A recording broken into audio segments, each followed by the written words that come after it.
All right, so let's dive into this idea you've brought up, reading for viewpoints.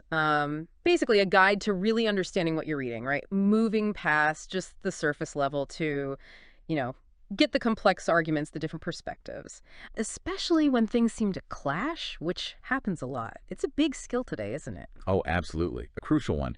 And what's interesting here is how it connects to what some might call above average reading. It really spotlights those key abilities like making inferences, telling fact from opinion apart, pulling together bits from all over the text. Even with tough words thrown in. Exactly, even with challenging vocabulary. And getting that first read right, I mean, truly understanding it is just fundamental for everything that follows. Okay, so let's unpack the structure a bit. Like in those advanced assessments you mentioned, this reading for viewpoints part, it's about 13 minutes. Yeah, roughly 13 minutes, and it splits into two sections. Two parts, okay. So the first part, it presents two different views. Could be about business, economics, maybe social policy, education, topics like that. Right, where people often disagree. Precisely. And after you read that, you get 5 multiple choice questions to answer. Okay. And the second section. Then you get something called a reader's comment. It's someone responding to the first reading. Ah, like a letter to the editor, sort of? Kind of, yeah. And here, you're not doing multiple choice.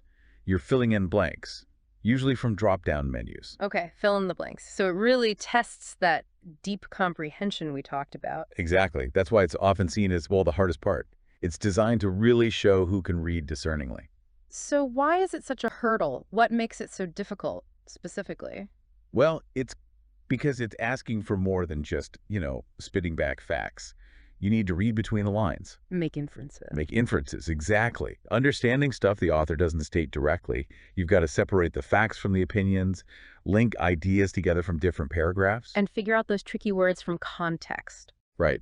And if you don't really grasp that initial piece properly, well, the questions afterwards, or seeing the whole picture, it becomes incredibly tough. So when we talk about thorough comprehension, what does that actually mean? Is it just catching every single word, or? It's definitely more than that. It's about getting the total meaning.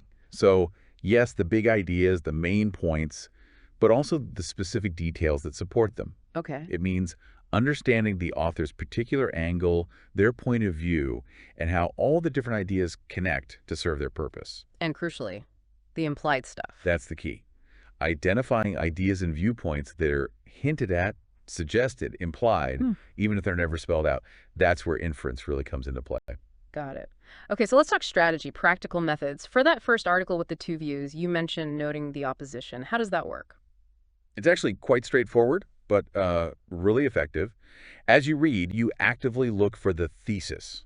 That's the main argument, the core point. Okay, the main idea. Then you hunt for the antithesis, the counter-argument, the disagreement, the opposition to that main idea. So find both sides. Exactly. Like, if an article argues for something, find where it discusses the arguments against it. Maybe even jot them down quickly, thesis here, antithesis there. It just maps it out clearly. That makes sense. Prevents you getting stuck on just one perspective. Right. And it works for reading news, complex emails, or anything with different viewpoints. And what about that reader's comment part? You had a specific tip there. Yes. When you first read that comment, make a quick judgment. Is this person generally supportive, positive towards the original idea, or are they negative, disagreeing, or criticizing? Sort of get the overall tone first. Get the overall stance, yeah. Because that helps you stay consistent when you fill in the blanks. Your choices need to align with that writer's overall opinion. Ah, so you don't pick an answer that contradicts their main point. Precisely. Yeah. And avoid answers that are maybe too specific if their point is broader, or too general if they're making a very specific point. Keep it consistent with their view. Okay, that's really practical. So bringing this all together, what does this mean for you, the listener, beyond maybe preparing for a test? These sound like skills for life, really. They absolutely are. It's not just about test taking. This whole idea of thorough comprehension, it's vital out there in the real world. In navigating all the information we get bombarded with. Exactly. Understanding not just the words on the page, but what's implied. Being able to tell a solid fact from someone's opinion. Pinpointing if someone is supporting an idea or tearing it down. That's critical thinking in action. So it helps you become a more informed person, basically. Definitely. Makes you better equipped to understand complex issues, make informed decisions, engage in meaningful discussions. Which leads us to a final thought for you to consider. What if you consciously started applying these methods, like looking for the thesis and antithesis to things you read every day? Yeah, think about it. News articles, opinion pieces online, even maybe discussions you have. How might actively looking for the main point and its counterpoint change how you understand things? Could it help you see the bigger picture, the nuances, maybe understand different viewpoints more deeply? It really could. Something to mull over, perhaps, until our next deep dive.